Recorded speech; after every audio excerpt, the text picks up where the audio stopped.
O som da prata batendo na porcelana fina não era alto, mas no silêncio abobadado da sala de jantar privada, soou como um tiro. Julian Thorne não gritou. Homens que possuíam metade do horizonte da cidade não precisavam elevar suas vozes para serem ouvidos. Ele simplesmente deixou o garfo cair de seus dedos. Ele bateu contra a borda do prato, uma peça de porcelana sob medida que custou mais do que a maioria dos homens ganhava em um mês, e ficou ali, vibrando levemente. Thorne encarou a carne de veado. Estava perfeita.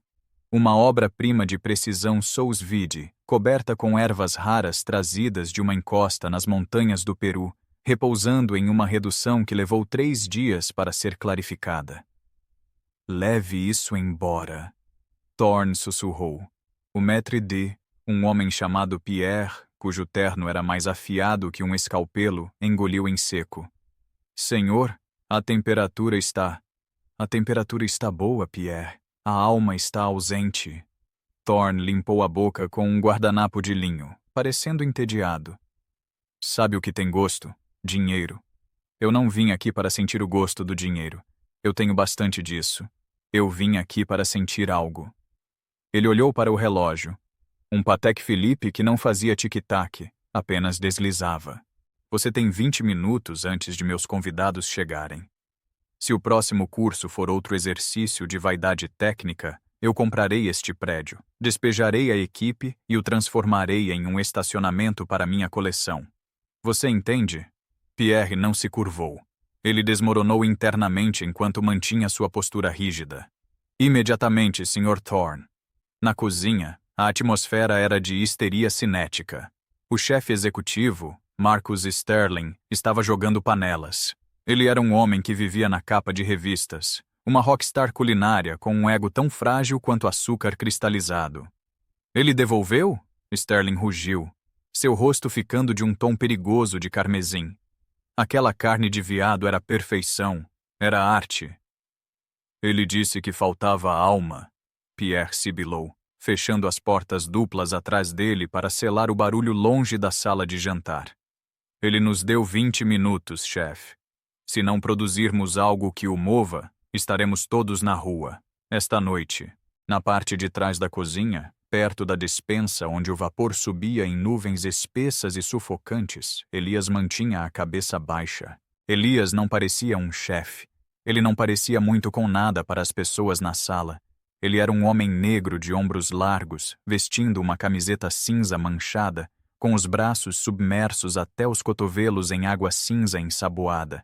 Ele era o lavador de pratos, o porteiro, o homem invisível que carregava os pesados sacos de farinha e esfregava o fundo queimado das panelas de cobre. Ele estava lá há 6 meses. Nesses 6 meses, ele tinha falado talvez 50 palavras. Atrás, pesado e obrigado. Ele esfregava uma frigideira com um movimento rítmico e abrasivo. Ele sentia a vibração do pânico da cozinha através das tábuas do chão, mas sua mente estava em outro lugar. Ele olhou para o relógio na parede. 20h45. Ele havia prometido a Léo. Seu telefone vibrou em seu bolso. Ele secou uma mão em seu avental e checou, protegendo a tela do sous-chefe que estava cortando chalotas freneticamente nas proximidades. Pai, você está vindo? A senhora Halloway diz que precisa sair até 21h30. Elias encarou a mensagem. Léo tinha 7 anos. Ele estava sentado na escada de seu pequeno apartamento frio e com core drafts, esperando. A senhora Halloway era a vizinha que o observava, mas ela era rigorosa com seu tempo. Se Elias se atrasasse, ela não voltaria no dia seguinte. Se ela não voltasse, Elias não poderia trabalhar. Se Elias não pudesse trabalhar, a mensalidade da escola particular, uma coisa que Elias insistia, o único escudo que ele poderia dar ao filho contra um mundo que tentaria destruí-lo, desapareceria. Ele precisava desse turno. Ele precisava das horas extras. Eu preciso de uma ideia, Sterling gritou, batendo o punho na passadeira de aço inoxidável. Algo rústico, mas elevado. Algo que grite autêntico. A equipe da cozinha congelou. Eles eram técnicos, treinados para replicar receitas com precisão milimétrica. Eles não eram criadores. Eram soldados sem um general. Risoto? Sugeriu um sous-chefe. Muito pesado. Sterling cuspiu. Uma bisque desconstruída? Ele odeia espuma. Pensem, idiotas. Elias colocou o telefone de volta no bolso. Ele olhou para a montanha de pratos sujos. Olhou para o relógio. 20h47. Se esse jantar desse errado, o restaurante fecharia mais cedo. Ou pior, todos seriam demitidos em um acesso de raiva. Ele não podia arcar com a instabilidade. Precisava que o cheque fosse compensado na sexta-feira. Ele desligou a torneira. A súbita cessação do rugido da água criou um pequeno espaço de silêncio no canto de trás. Elias passou pela área de lavagem de pratos. Ele passou pela linha de preparação. Não estava com pressa. Movia-se com uma gravidade pesada e deliberada. Ele se aproximou do fogão, bem ao lado de onde Sterling estava hiperventilando. Mova-se, disse Elias. Foi falado suavemente, um rugido de barítono que mal se elevava acima do zumbido das coifas de ventilação. Sterling piscou, olhando para a máquina de lavar louça. Desculpe? Volte para a pia, Elias. Não tenho tempo para o seu... Elias não discutiu. Ele não explicou. Simplesmente estendeu a mão e pegou a frigideira do fogão, aquele que Sterling estava olhando fixamente. Eu disse para mover-se. Elias repetiu. Ele olhou para a montanha de pratos sujos. Olhou para o relógio. 20h47. Se esse jantar desse errado, o restaurante fecharia mais cedo. Ou pior, todos seriam demitidos em um acesso de raiva. Ele não podia arcar com a instabilidade. Precisava que o cheque fosse compensado na sexta-feira.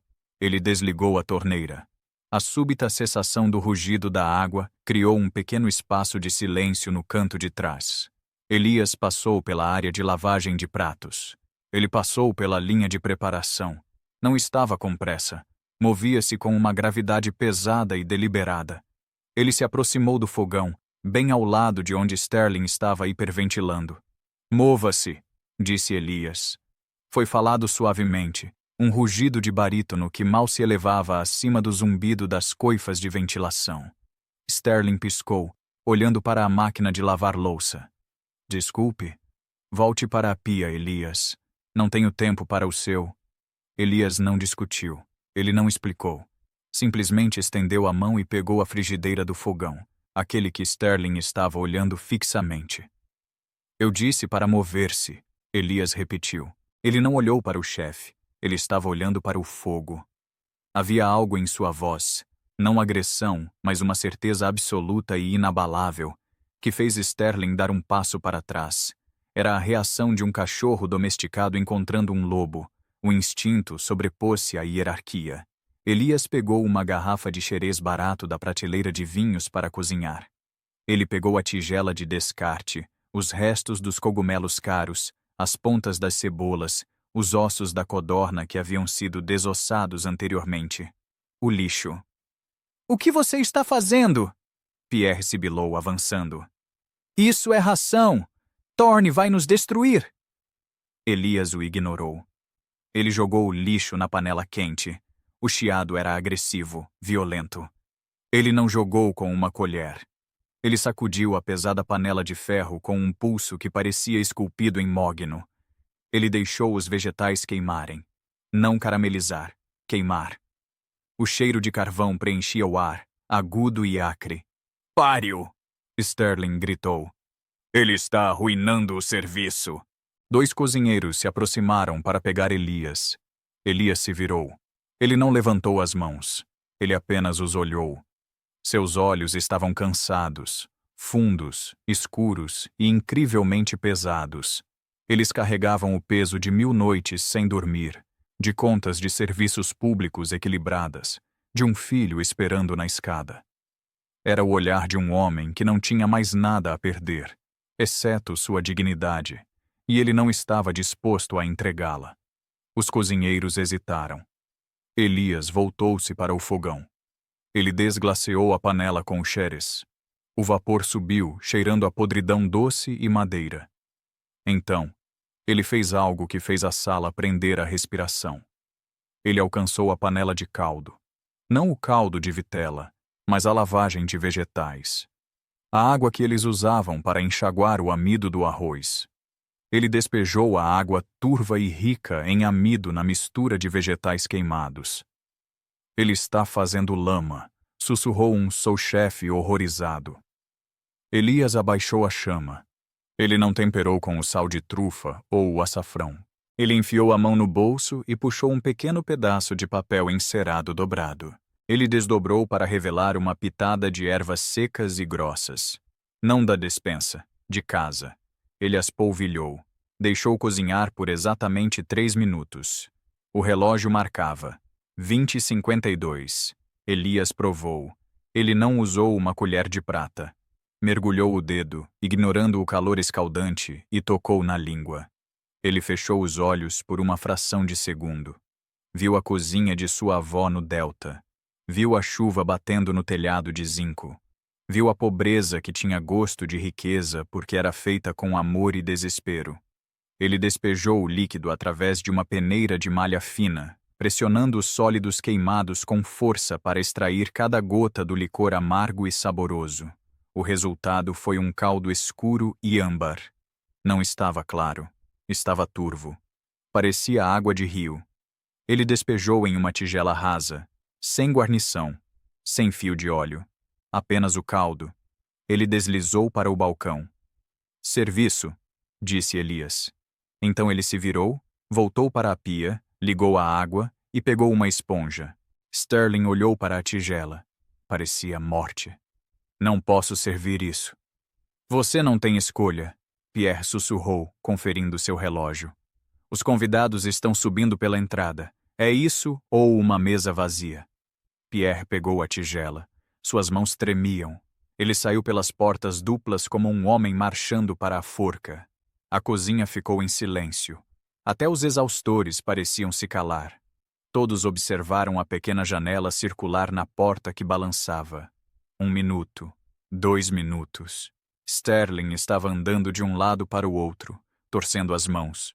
Vou dizer a ele que a máquina de lavar louça ficou louca. Vou dizer que foi sabotagem. Não vou perder minha estrela por causa disso. 3 minutos. As portas se abriram. Pierre estava lá. Ele parecia pálido. Parecia que tinha visto um fantasma. Ele quer ver o chefe, Pierre disse. Sua voz estava oca. Sterling endireitou seu paletó. Ele enxugou o suor da testa. Ele estufou o peito. Eu vou resolver. Vou explicar que foi um experimento.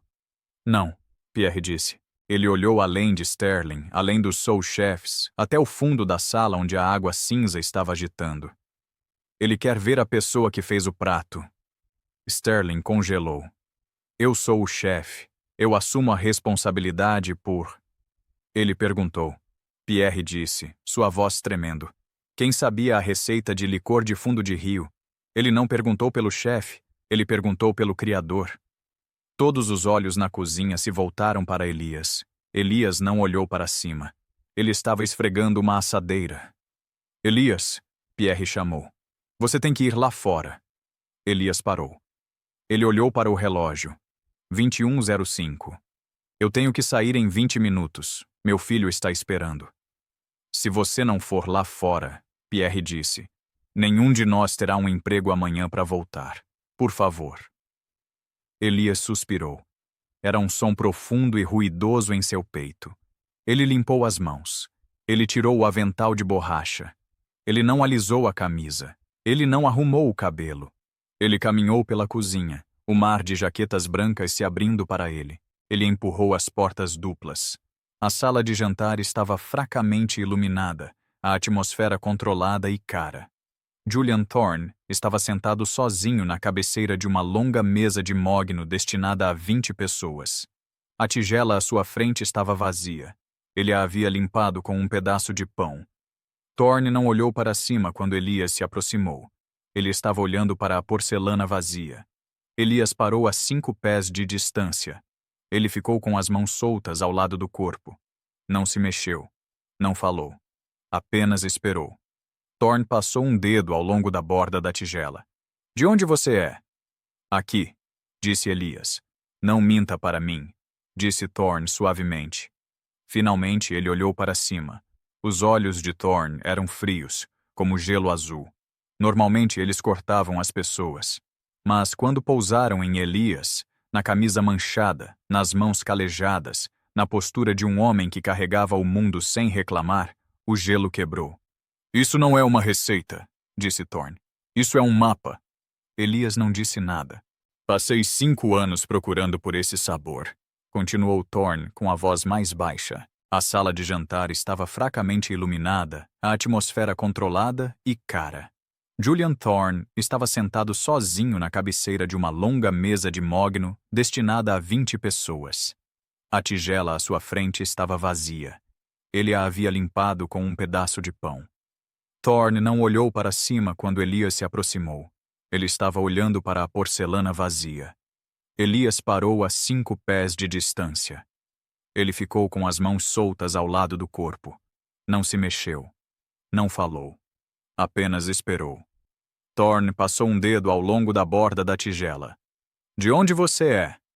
Aqui, disse Elias. Não minta para mim, disse Thorne suavemente. Finalmente ele olhou para cima. Os olhos de Thorne eram frios, como gelo azul. Normalmente eles cortavam as pessoas. Mas quando pousaram em Elias, na camisa manchada, nas mãos calejadas, na postura de um homem que carregava o mundo sem reclamar, o gelo quebrou. Isso não é uma receita, disse Thorne. Isso é um mapa. Elias não disse nada. Passei 5 anos procurando por esse sabor, continuou Thorne com a voz mais baixa. Eu viajei para a costa. Contratei investigadores particulares para rastrear antigas linhagens. Comprei livros de receitas da década de 1920. Thorne se levantou. Ele não era alto, mas projetava poder. Ele caminhou ao redor da mesa até ficar cara a cara com Elias. Havia uma mulher, disse Thorne, em uma cabana na Rota 9, 40 anos atrás. Meu pai era um desenvolvedor. Ele estava comprando a terra para construir uma fábrica de produtos químicos. Ele me arrastava nos finais de semana. Elias o observou. Sua expressão permaneceu indecifrável, uma máscara de pedra. Nós a despejamos, disse Thorne. A confissão pairou no ar, pesada e feia. Meu pai a despejou, mas antes de fazermos, ela me deu uma tigela de sopa. Ela viu um menino rico e mimado sentado em um carro de luxo, entediado e cruel, e ela me alimentou. Thorne apontou para a tigela vazia na mesa. Tinha gosto de fumaça e chuva. Tinha gosto de perdão. Eu nunca esqueci. Já comi em restaurantes 3 estrelas Michelin em Tóquio, Paris, Nova York. Nunca mais provei isso. Até hoje à noite. Thorne se inclinou. Quem é você? Elias olhou para o bilionário. Ele não viu o dinheiro. Ele viu um garoto que ainda estava com fome. Ela era minha tia, disse Elias. O silêncio que se seguiu foi mais alto do que o barulho da cozinha já tinha sido. O rosto de Thorne ficou relaxado. Ela morreu, sem um centavo. Nós ouvimos. Ela morreu, Elias corrigiu gentilmente. Porque você tomou sua terra. O dinheiro não importava para ela. As raízes, sim. Thorne deu um passo para trás, como se tivesse sido atingido fisicamente. A dinâmica de poder na sala mudou violentamente. O homem no terno de $5.000 de repente parecia pequeno. O homem na camiseta suja de repente era um gigante. Você é o lavador de pratos, Thorne sussurrou. Não era um insulto. Era uma realização da absurdidade. Eu preciso das horas, disse Elias. Meu filho precisa de escola. Thorne olhou para a tigela, depois de volta para Elias. Ele parecia estar calculando, a mente de negócios tentando recuperar o controle. Quero te contratar. Vou demitir Sterling. Você vai comandar a cozinha. Eu vou te pagar o triplo do que você está ganhando. Diga seu preço. Eu quero essa sopa no menu todas as noites. Elias olhou para o relógio na parede. 21:15. Não, disse Elias. Thorne piscou. Desculpe, estou lhe oferecendo uma quantia de dinheiro que pode mudar sua vida. Você não pode comprá-la, disse Elias. Eu posso comprar qualquer coisa. Você pode comprar os ingredientes, disse Elias, sua voz calma, firme, isenta de raiva, mas carregada de um peso ancestral. Você pode comprar a panela, você pode comprar o prédio, mas esse prato, ele vem da fome, vem de não ter nada e fazer o suficiente. Você tem demais, Sr. Thorne. Você não pode fazê-lo, e você não pode possuí-lo. Elias deu um passo para trás. E eu não o cozinho por dinheiro. Eu o cozinhei esta noite porque meus colegas estavam assustados, e eu preciso desse emprego para continuar aberto. Ele se virou para sair. Espere, disse Thorne. Havia pânico em sua voz agora. Espere. E quanto ao seu filho? Você disse que ele precisa de escola. Eu posso escrever um cheque agora mesmo. Mensalidade, faculdade, tudo. Elias parou. A mão dele pairava sobre a maçaneta de latão da porta da cozinha. Ele pensou na fria caminhada para casa. Pensou na impaciência da Sra. Halloway. Pensou nos sapatos de Léo, que estavam ficando muito apertados. Ele se virou de volta para Thorne. Meu filho, disse Elias, me observa. Se eu pegar seu dinheiro para cozinhar aquela comida para pessoas que não a entendem, eu o perco. Ele precisa de um pai, não de um traidor. Eu te devo, disse Thorne. Minha família deve à sua família. Você não me deve, disse Elias. Você deve à memória da mulher que você colocou na rua. Se você quiser pagar essa dívida, não me pague. Conserte o que seu pai quebrou naquela cidade. Elias empurrou a porta para abrir. Elias! Thorne chamou. Elias não parou. Ele voltou para a cozinha. A equipe estava olhando para ele. Sterling parecia prestes a desmaiar. Bem? Perguntou Sterling sem fôlego. Ele nos demitiu? O que ele disse? Elias caminhou até a pia. Ele pegou a esponja. Ele gostou da sopa. É só isso? Pierre perguntou perplexo. Ele é um bilionário. O que ele te deu? Elias esfregou um prato. Ele enxaguou. Colocou-o na prateleira. Ele me devolveu meu tempo, disse Elias. Ele terminou a prateleira. Secou as mãos. Tirou o avental e o dobrou cuidadosamente. Caminhou até o ponto eletrônico e registrou a saída. 21:20. Ele saiu pela porta dos fundos para o ar fresco da noite. Correu 3 quarteirões até seu prédio. Subiu as escadas. A Sra. Halloway estava parada na porta, batendo o pé. Você está chegando perto, Elias. Eu sei, disse Elias, sem fôlego. Desculpe. Obrigado, Sra. Halloway. Ela resmungou e passou por ele. Elias entrou. O apartamento era pequeno. Os móveis eram de segunda mão. Mas no chão, cercado por blocos de Lego, estava Léo. O menino olhou para cima. Seus olhos brilharam. Os mesmos olhos escuros e profundos do pai. Papai! Elias se ajoelhou. Ele puxou o filho para um abraço, enterrando o rosto no pescoço do menino. Pierre perguntou perplexo. Ele é um bilionário. O que ele te deu? Elias esfregou um prato. Ele enxaguou. Colocou-o na prateleira. Ele me devolveu meu tempo, disse Elias. Ele terminou a prateleira. Secou as mãos. Tirou o avental e o dobrou cuidadosamente. Caminhou até o ponto eletrônico e registrou a saída. 21:20. Ele saiu pela porta dos fundos para o ar fresco da noite. Correu 3 quarteirões até seu prédio. Subiu as escadas. A Sra. Halloway estava parada na porta, batendo o pé. Você está chegando perto, Elias. Eu sei, disse Elias sem fôlego. Desculpe. Obrigado, Sra. Halloway. Ela resmungou e passou por ele. Elias entrou. O apartamento era pequeno. Os móveis eram de segunda mão. Mas no chão, cercado por blocos de Lego, estava Léo. O menino olhou para cima. Seus olhos brilharam, os mesmos olhos escuros e profundos do pai. Papai! Elias se ajoelhou. Ele puxou o filho para um abraço, enterrando o rosto no pescoço do menino. Ele cheirava a sabonete e sonolência inocente. Você salvou o mundo hoje, pai? Léo perguntou sorrindo. Era uma piada interna deles. Elias sorriu. Pensou no bilionário sentado sozinho em uma sala que custava milhões, olhando para uma tigela vazia, percebendo pela primeira vez que seu dinheiro era apenas papel. Pensou na dívida que não podia ser paga com cheques, mas apenas com moedas. Não, Léo. Elias disse suavemente. Eu só lavei a louça. De volta à casa de vidro, Julian Thorne ainda estava sentado à mesa. Os convidados haviam chegado. Senadores, modelos, magnatas. Eles estavam rindo, bebendo champanhe. Pierre se aproximou da mesa nervosamente. Senhor, devemos servir o primeiro prato? O chefe preparou novamente a carne de veado. Thorne olhou para as pessoas barulhentas e brilhantes ao seu redor. Elas pareciam vazias. Não, Thorne disse. Ele se levantou. Cancele o jantar. Senhor, cancele. Mande-os para casa. Pague a equipe pela semana. Hora extra. Thorne pegou seu paletó.